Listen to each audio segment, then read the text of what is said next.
नमस्कार। प्रारब्ध पर आप सभी का स्वागत। मैं उनीश। चैनल आपने सब्सक्राइब किया है, वीडियो को आप लाइक करते हैं, शेयर करते हैं, बहुत बहुत धन्यवाद। बेल आइकन जरूर दबा के रखिए ताकि किसी भी अपलोड की सूचना सीधे आपको मिले। स्क्रीन के दूसरे हिस्से में मेरी ये क्षमता नहीं है कि मैं परिचय कराऊं। भाऊ तोरसेकर सर, भाऊ बहुत बहुत स्वागत, नमस्कार। नमस्कार। भाऊ आज दो इश्यूज पे बात करेंगे। शुरुआत कर लेंगे जरा खमनाई यानी अमेरिका और इजराइल ने मिलकर मार दिया। चलिए उस पर हम बात नहीं करेंगे। अमेरिका ने वेनेजुएला में क्या किया, अमेरिका भारत के साथ क्या कर रहा था, ये अलग है, वो हमारा मैटर नहीं है। हाँ, हमारा कंसर्न हो सकता है, हम उस पर ऑफिशियल एक भारत का स्टैंड आ जाएगा और भारत का स्टैंड खुल कर रहा है। लेकिन खमनाई के मरने के बाद कश्मीर से लेके और योगी आदित्यनाथ के उत्तर प्रदेश के लखनऊ तक में, हालांकि वहां शिया और सुन्नी विवाद की बहुत पुरानी हिस्ट्री रही है, लेकिन अलग अलग नेताओं के अगर आप ट्वीट देखेंगे तो ये एक तरीके से मुस्लिम उम्मा को समर्थन, और यहाँ तक कि घाटी में तो कुछ तोड़फोड़ भी हो रही है, इसकी भी खबर है। इस सेंटिमेंट को आप क्या कहेंगे? भारत का यहाँ यूएस के खिलाफ नारेबाजी हो रही है, इजराइल के खिलाफ नारेबाजी हो रही है। ये कौन सा सेंटिमेंट है जो ये दर्द जगा देता है, पहला? और दूसरा, ममता बनर्जी अब वेस्ट बंगाल में कहाँ खड़ी हैं?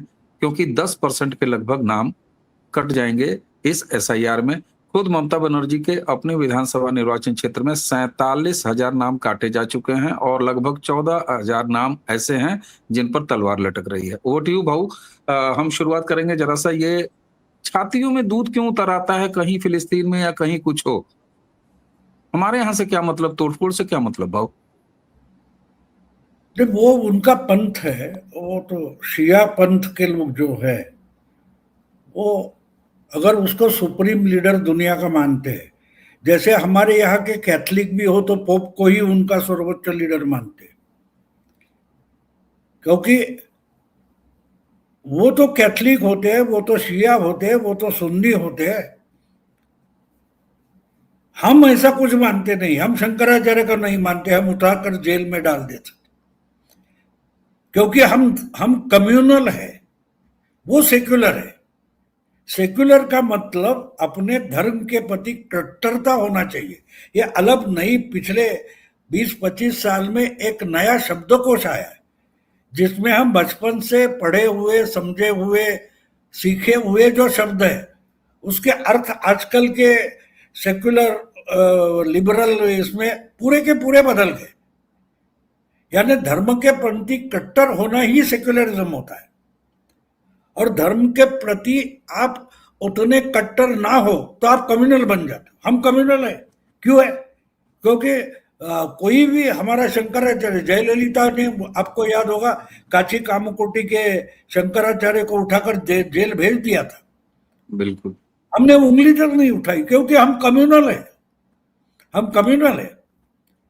तो ये सेक्युलरिज्म की रिएक्शन हम देख रहे हैं। आप जो बोल रहे हो ना, कराची में तो यूएस अमेरिका का जो एम्बेसी है वो जलाई गई। एम्बेसी, जी बिल्कुल। कराची में बहुत सारे शिया पंथी है। तो ये होता है, होता है। लेकिन ये जब नहीं था, जब आयतुल्ला खोमेनी इनका सबसे सुपर लीडर हुआ था, तो वो ईरान में था ही नहीं, वो पेरिस में छुपा था। ये बीज संभाल कर किसने संभाला था? वो फ्रांस के लिबरल लोगों ने, सेक्युलर लोगों ने ये संभाल कर रखा था। आगे चलकर उसका बड़ा पेड़ बनाना है, वृक्ष बनाना है।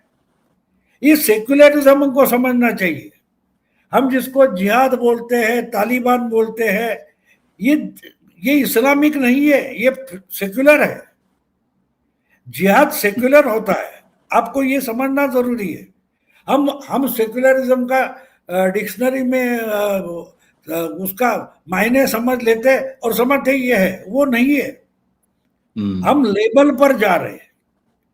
लेबल हटा दो, माल चेक करो, माल चेक करो। तो इसलिए जो कुछ हो रहा है, अगर वो सुप्रीम लीडर है तो वो सही कर रहे हैं, मैं उनको गलत नहीं मानता। हम हमारे सेक्युलर को गलत मानता हूं कि ये इनको सेक्युलर मान रहे थे। तो अगर वो उठकर घर घर में घुसकर सेक्युलर जो बैठे उनको मारे, शिया पंथी जो है, उनको मारना किसको चाहिए? US US United states of America जो है वो सेक्युलर स्टेट है, उसके यहाँ मानने वाले हैं, उस विचारधारा को मानने वाले हैं, उस पर टूट पड़ो। बाकी के लोग क्या, हम लोग तो नहीं है, हम तो लिबरल ने वगैरह नहीं है। तो घर भी जलाना गलत है, रास्ते पर उतरकर उनको मारो, अखिलेश को मारो, जाके अखिलेश के पार्टी वालों को मारो। वो तो हमेशा वो जपमाल पकड़ कर बैठे सेक्युलरिज्म की, लिबरलिज्म की। तो ये तो होगा, मुझे वो हुआ जो हो रहा है वो एक्सपेक्टेड था, वो गलत नहीं था। और ये झगड़ा 1400 साल से चल रहा है ना। वो जो मोहम्मद पैगंबर के जो भतीजे या कोई दो थे, उनको मारा गया करबला में बिना पानी के, वहां से चल रहा झगड़ा है। वो इजराइल के खिलाफ है ऐसे नहीं मानते हैं, शिया उनका झगड़ा है। अगर वो सुप्रीम लीडर, आपको याद होगा कि वो कौन था, उसका किताब था खोमेनी, अरे सॉरी,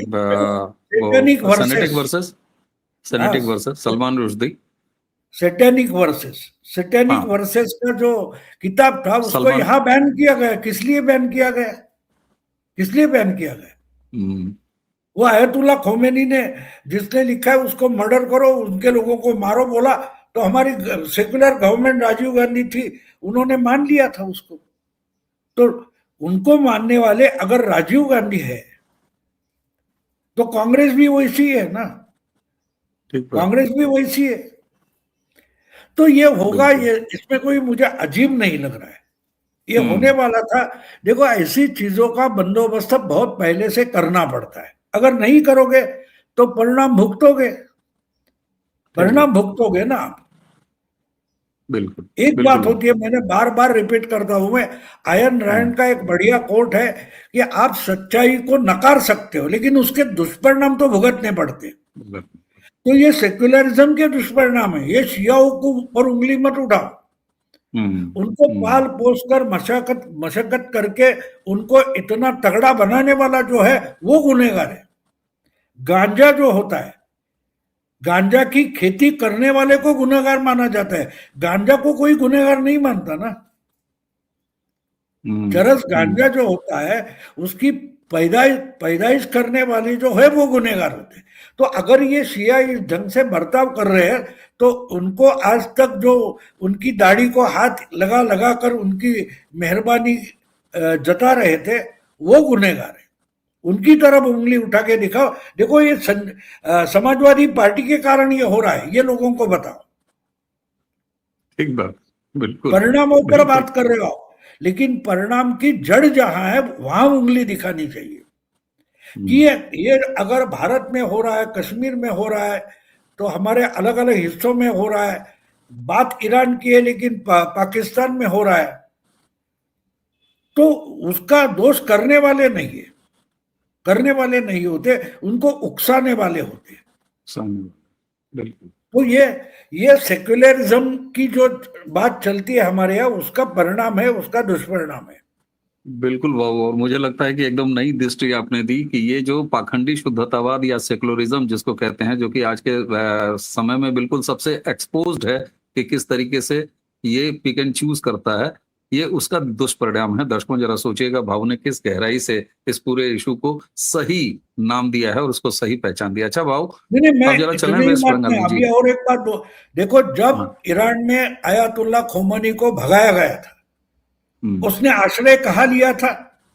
बड़ा सेक्युलर लिबरल देश है फ्रांस ने उसको संभाल कर रखा। ईरान के शाह ने उसके फॉलोअर्स से उनको दबा के रखा था ईरान में, लेकिन जब रिवॉल्यूशन हो गया वो वापस आ गया। अगर वो नहीं होता तो आज जो ईरान जलता हुआ हम देख रहे हैं या भड़कता हुआ देख रहे हैं, वो नहीं होता अगर आयतुल्ला खोमेनी वापस नहीं आया होता। तो उसको संभाल कर रखकर आगे आग लगाने के लिए फ्रांस जो सेक्युलर देश है उसने वो चिंगारी संभाल कर रखी थी जो आज भड़की हुए देख रहे। ये खामेनी के पहले खोमेनी था ना, वो कहाँ छुपा था? ईरान के राजा के समय। उसने तो ये सब खत्म करने की कोशिश की थी, लेकिन सेक्युलर लोगों ने उनको संभाल के रखा। तो इसलिए मैं बोलता हूं ना, सेक्युलरिज्म ये बड़ा ढोंगी होता है, पाखंड होता है। सेक्युलरिज्म ये पाखंड है, ये हमको बहुत बड़ी समझना बात, चाहिए। बहुत बड़ी बात, बहुत बड़ी बात यह है कि ये बिल्कुल इस पूरे विषय को देखने की दृष्टि ही बदल देता है, जो बात आपने कही। भाऊ अब जरा वेस्ट बंगाल चलते हैं। ममता बनर्जी, एसआईआर का काम पूरा हो गया है, जहां अब जो सस्पेक्टेड हैं जिसमें कि न्यायाधीश लगे हुए हैं, वो काम चलता रहेगा। और पब्लिश होने के साथ ही अब चौंका गई है पूरी जो फिगर है, वो खुद ममता बनर्जी के घर का अगर उदाहरण दे दें, जैसे मैंने शुरू में ही कहा, दादा करीब 47,000 नाम कट गए हैं और 14,000 जो है अभी भी शक के दायरे में है। ऐसे तो ममता बनर्जी लगभग 58,000 से वो चुनाव जीती थी, तो मामला तो वैसे ही आ गया। और 10% जो वोटों का अंतर था टीएमसी और बीजेपी के लगभग, वो अकेले एसआईआर 1 करोड़ अगर आ रहा है तो वो 10% का अंतर साफ साफ आ जाता है। तो मामला तो यहाँ बराबरी पर आ गया आज के नजरिए से। और ममता बनर्जी के लिए एसआईआर और सुप्रीम कोर्ट, ये दोनों बड़े सबक। वाह। देखिए एक बात है, मैं आपको बोल दूंगा, जरा थोड़ा सर्च करो। और वो News 24 चैनल जो चलता है, वो जो रंजन कोई है ना, हाँ हाँ। माहौल क्या जी है बनाता है, जी माहौल जी, क्या है, माहौल क्या है। उसका हाँ हाँ। आपको 1-1.5 महीने पहले का एक वीडियो मिलेगा।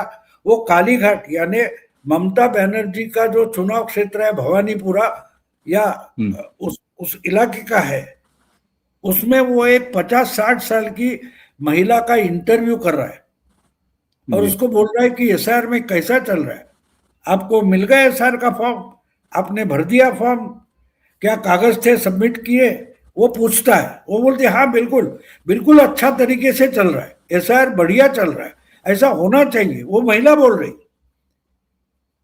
जब वो पूछता है तो क्या बदलाव होगा, तो वो मुंह को हाथ लगाकर जीभ बंद करने जैसा वो नहीं बोलेंगे, वो नहीं बोलेंगे। लेकिन एसआईआर अच्छा है बोल रही हो, इसका मतलब वो खुद ममता के खिलाफ है। और वो हम्म जो इंटरव्यूअर है, वो बोलता है कि ये तो कालीघाट यानी ममता के घर से बिल्कुल नजदीक है। तो उसी वक्त से मैंने अभिषेक के या और किसी 1-2 उसमें इसका रेफर किया, 1-1.5 महीने पहले की बात है, नई बात नहीं है, ये होने वाला था। आपने आपने हमसे बातचीत में ये बात कही थी हमारे यहाँ भी नहीं, जी। मुझे लगता है अभिषेक की होगी या आपके, पता नहीं, लेकिन नहीं, कहीं तो मुझे दो मेरे दो यहाँ भी बार मिला आपने है। ये उदाहरण दिया था। आपने ये हाँ बिल्कुल, न्यूज तो 24 का देखो अभी उदाहरण दिया उसका था। सबूत आ गया। वो जो, अब देखो वो रिपोर्टर इंटरव्यू कर रहा है, मतलब माहौल क्या है करके, लेकिन ये निष्कर्ष नहीं बता रहा है कि अगर ये महिला ये बता रही है तो यहाँ कितने बोगस वोट कटेंगे, उसकी खुशी उस महिला को है। ये उस खबर का निचोड़ है, लेकिन वो नहीं बताएगा। जो धूल हम्म झोंकते हैं आंखों में रिपोर्टिंग में, ये तरीका होता है धूल झोंकने का। वो अगर बोल रही है एसआईआर अच्छा है, ये ममता के घर के पास का घर है, वहां की महिला है, और जब परिणाम के बारे में बोलेंगे तो बोलेंगे नहीं बोलूंगा, मुंह बंद करके बोल रही है, क्योंकि वो डरी हुई है ममता के हम्म रेजिम से। वो महिला डरी हुई है, बाकी सब सच बता रही है, लेकिन मामला जब टीएमसी और ममता पर आता है तो वह ममता सच बोलने को डर रही है। ये खबर थी, लेकिन वो रिपोर्टर वो खबर नहीं बता रहा है जो कैमरा दिखा रहा है। तो जब हम देखते हैं तो हमारी आंख और दिमाग खुला होना चाहिए।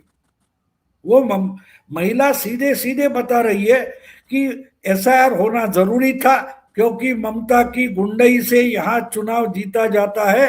अगर ममता को हराना है तो यहाँ एसआईआर होना जरूरी है, बोगस वोटर हटाना जरूरी है, गुंडई कम होना जरूरी है, और जब होगा तब मुंह खोलकर बोलूंगी, ये उसका कहना है। यस, तो बिल्कुल। ग्राउंड रिपोर्ट करने वाले हमारे आंख में मुंह से बोले हुए शब्दों से धूल झोंकते हैं, इसलिए सुनो कम देखो ज्यादा। बिल्कुल वो। अच्छा एक चीज और, सुप्रीम कोर्ट जिस तरीके से पूरे एसआईआर प्रोसेस को अपने हाथ में लिया और ममता बनर्जी को चेताया, उन्होंने कहा कि गंभीर परिणाम, गंभीर परिणाम। क्या ममता बनर्जी अब उसको ऐसे दो राहे के तौर पर फंसे हुए देख रही हैं जहां पॉलिटिकल संकट उनके सामने है, एंटी इनकम्बेंसी। और एक चीज और भाऊ, ममता बनर्जी की आदत रही है विधानसभा चुनाव को जब से मोदी आए हैं तब से मोदी वर्सेस ममता बनर्जी करने की। दीदी ओ दीदी कह के पिछली बार नरेंद्र मोदी, मुझे लगता है कि वो एक काम उनके चाहे हिसाब कर भी गए थे, लेकिन इस बार स्ट्रेटजी बीजेपी और खुद प्रधानमंत्री की बदली हुई है। ये चुनाव बीजेपी ऐसा लग रहा है कि नरेंद्र मोदी वर्सेस ममता नहीं होने दे रही है, और अगर ये नहीं हुआ तो ममता बनर्जी को नुकसान होने जा रहा है, क्योंकि वो फिर सेंटिमेंटल जो उनका ग्राउंड है उस मैदान में नहीं खेल पाएंगी। ऐसा लग रहा है बीजेपी ने एक नई स्ट्रेटजी अपनाई है जी। नहीं, इस बार एक है कि बातें कम करेंगे, काम ज्यादा करेंगे। हम्म। काम ज्यादा करेंगे ये उन्होंने तय किया है, और उसी ढंग से वो काम में लगे हुए पिछले 8-10 महीने से। मुझे पता है किस ढंग से काम हो रहा है, और आपको ऊपर ऊपर दिखाई नहीं देगा। बड़े बड़ी रैलियां नहीं होगी, बड़े मोर्चे नहीं खुलेंगे, या क्या बोलते हैं उसको, मीटिंगें नहीं होगी प्रधानमंत्री की। हाँ, मीटिंग होगी, लेकिन जो पिछली बार हुआ था उतना बड़ा दिखावा नहीं होगा। लेकिन अंदर से जो काम हो रहा है वो मुझे मालूम है पिछले 8-10 महीने से हो रहा है।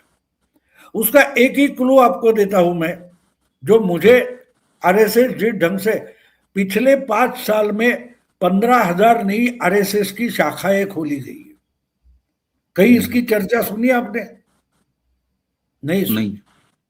तो ये बात बहुत बड़ी होती है। आपको एक बात बता दूं, अभी अभी महाराष्ट्र में जो क्या बोलते हैं उसको, जिला परिषद, तहसील, ब्लॉक के चुनाव हुए, फिर 228 छोटी बड़ी नगर पालिका, नगर परिषद के चुनाव हो गए।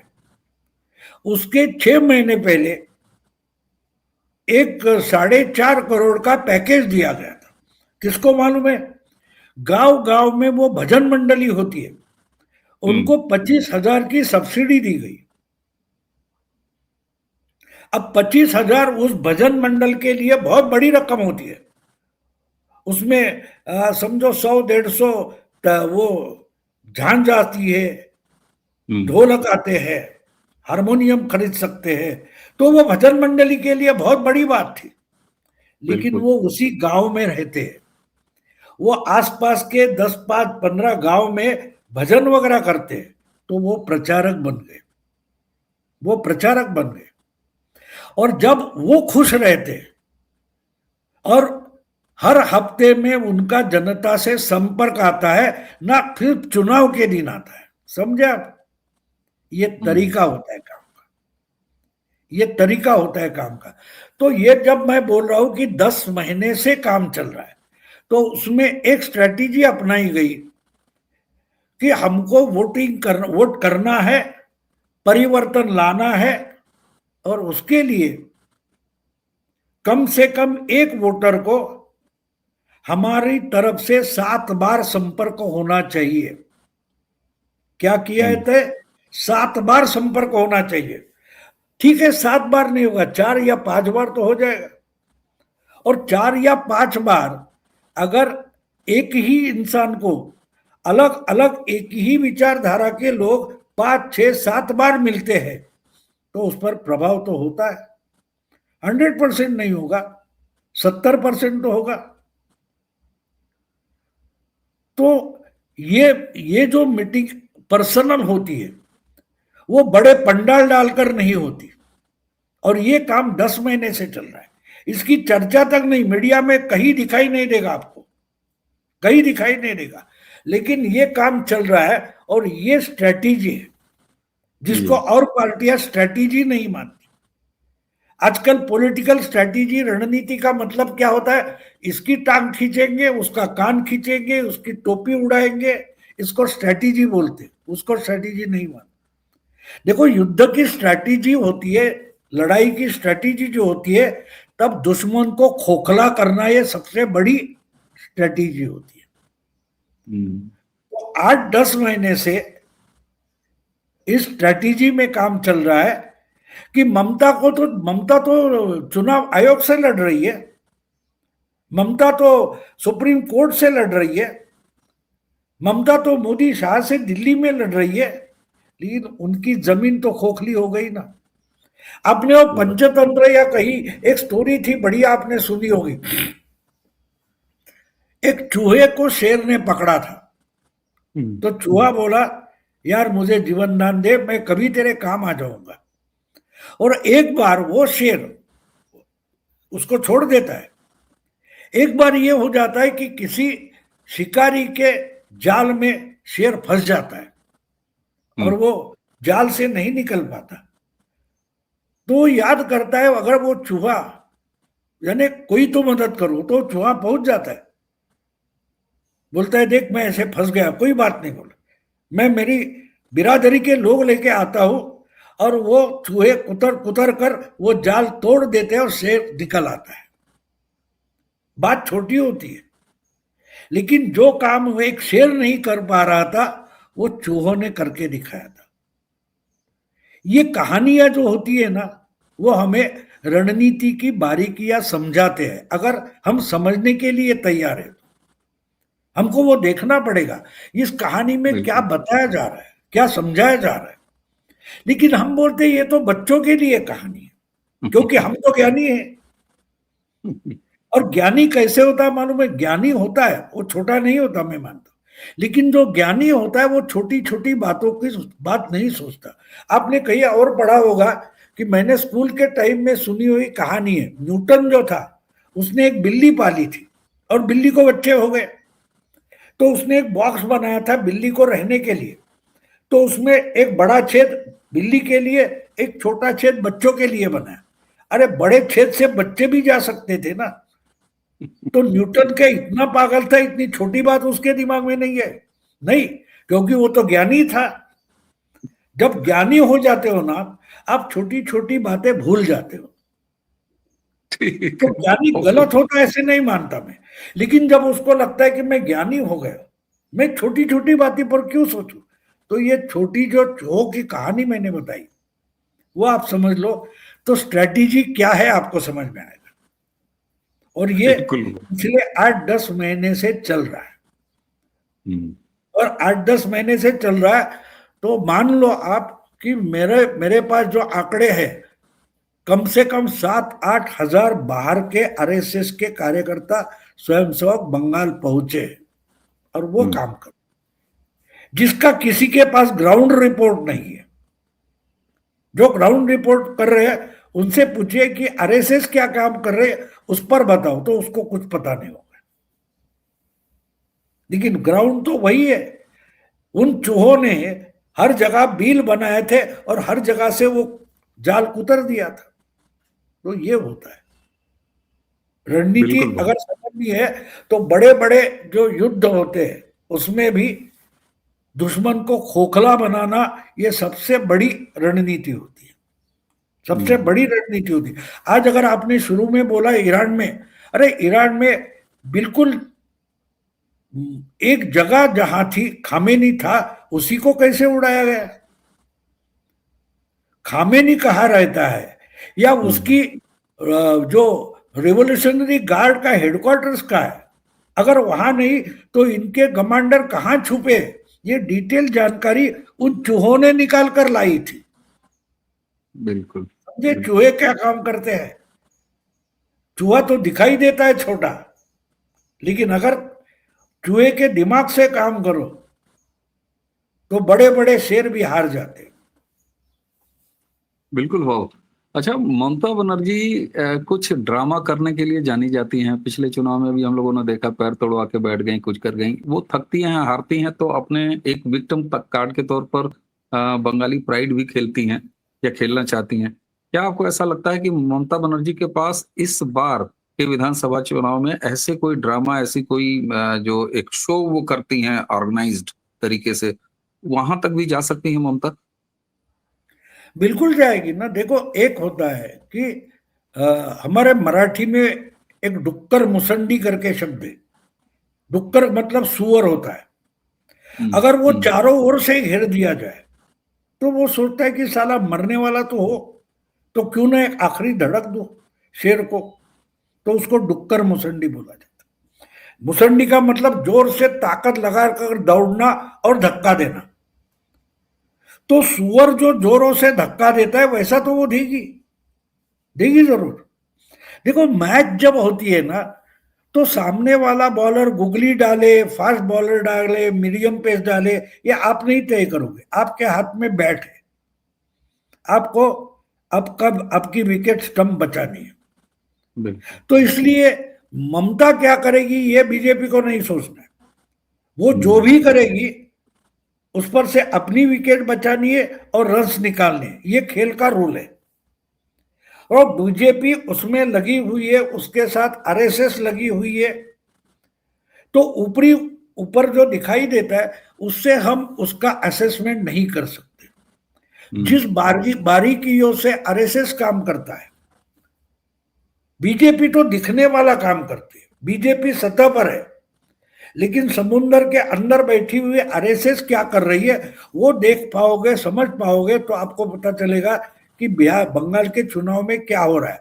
आपको अगर याद होगा कि मुझे पता नहीं उस वक्त हम बोले थे, लेकिन मैंने बिहार पर जो बोला था, बार बार बोला था। आखिरी दिन में एग्जिट पोल आ गए, उस दिन भी एग्जिट पोल 140-50 के ऊपर नहीं जा रहे थे, तो मैं तो मुंबई में बैठकर 200 बोल गया था और 200 तो निकल आए। तो क्यों निकल आए? कि इसका कारण जो सतह पर दिखाई नहीं दे रहा था, जो क्या हो रहा था मुझे पता था, मेरे संपर्क थे। अभी अभी जो मुंबई में भागवत का जो व्याख्यान वगैरह प्रवचन हो गया था, मैं वहां गया था, उधर एक आरएसएस के लीडर मुझे मिले जो पिछले 30 सालों से 25 सालों से नॉर्थ ईस्ट में काम कर रहे, बंगाल असम से लेकर मणिपुर वगैरह काम कर रहे। उनको मैंने पूछा था कि भाई क्या बंगाल की हालत है, तो उन्होंने 1 महीने पहले मुझे बताया था कि हम 50-50 पर आ गए। 50-50 का मतलब ममता और हम में 50-50 है। अगर 2% ममता की तरफ झुक गए, ममता जीत जाएगी, लेकिन बड़ी संख्या में नहीं। अगर 2% घट गए तो हम जीत जाएंगे, लेकिन थोड़ा सा जीत जाएंगे, यानी मेजोरिटी आएगी, लेकिन बिंदास वाली मेजोरिटी नहीं। तो उन्होंने 1 महीने पहले बताया था कि 2 महीने अभी बाकी है, 2-2.5 महीने में हमको वो 65-35 करना है। मतलब क्या होता है, हमारे 15% बढ़ाने हैं और ममता के 15% घटाने हैं। तो मैं उसका लॉजिकल कंक्लूजन ये निकालता हूं कि 15% घटाना आसान बात नहीं है, लेकिन 15% के लिए ट्राई करते हैं तो 5-6% बचे, 8-10% तो घटा सकते। तो ये हो गए 50 से 55, 58, 60 तक जाएंगे।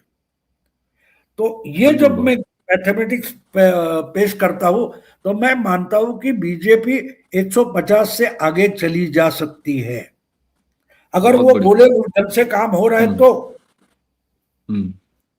और एसआईआर वगैरह तो बोनस है, वही मैं कह रहा हूं कि 10% एसआईआर वगैरह तो बोनस है। काम कर दिया। एक बात होती है, सामने वाला गेंदबाज कितना भी गलत हो, खराब हो, लेकिन आपको बैट तो उठानी पड़ती है।